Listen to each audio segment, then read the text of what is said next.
পেয়েছেন তার অবস্থান গ্রহণ করুন।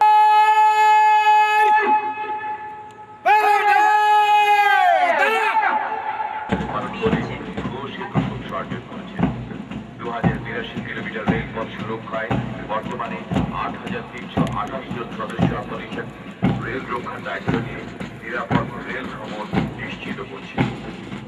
বাহিনীর প্রধান দায়িত্ব ছিল এলাকার দুষ্কৃতকারীদের বিরুদ্ধে জনমত সৃষ্টি এবং তাদের প্রতিহত করা, বেআইনি অস্ত্র উদ্ধার এবং নিজ নিজ এলাকায় সরকারি সম্পদের রক্ষণাবেক্ষণ করা। বর্তমানে দেশের প্রতিটি গ্রামে গ্রাম প্রতিরক্ষা বাহিনীর একটি বাহিনীর সদস্যরা সারা দেশে আইন শৃঙ্খলা রক্ষার সহায়তা এবং সার্বিক আর্থসামাজিক উন্নয়নে কাজ করে থাকে।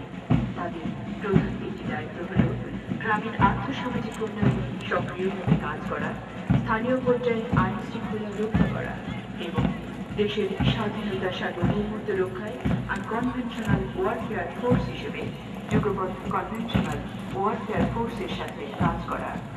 মুক্তিযুদ্ধে আনসার বাহিনীর সদস্য নিজেরা সীমিত সংখ্যক আগ্নেয়াস্ত্র ও দেশীয় অস্ত্রে সজ্জিত করে পাকিস্তানি বাহিনীর মোকাবেলা করে। সর্বকালীন শ্রেষ্ঠ সন্তান সেই মুক্তিযোদ্ধা আনসারদের সমন্বয়ে জাতীয় সমাবেশের সন্নিবেশিত হয়েছে মুক্তিযোদ্ধা আনসার কন্টিনজেন্ট।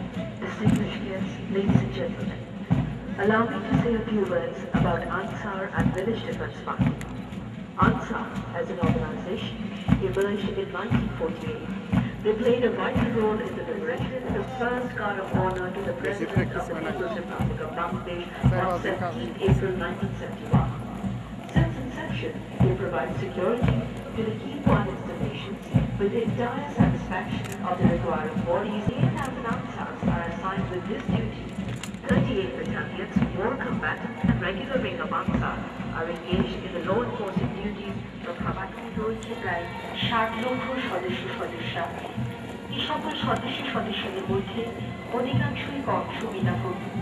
এদের আর্থসামাজিক উন্নয়নে 1995 সালে স্থাপন করা হয় আনসার উন্নয়ন ব্যাংক। এই বাহিনীর সকল সদস্যদের তারা আনসার উন্নয়ন ব্যাংক দীর্ঘ ও সর্বমেয়াদী প্রদান করে থাকে। আশা করা যায় পার্টির ভবিষ্যতে এই 60 লক্ষ সদস্যরা সকলের আর্থিক উন্নয়ন করবে আর এখানে অর্জিত হবে তারই সহস্রাব্দের লক্ষ্যমাত্রা। ধারাবাহিকতায় বাস্তবায়িত হবে রূপবর্গের বিধান।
Start.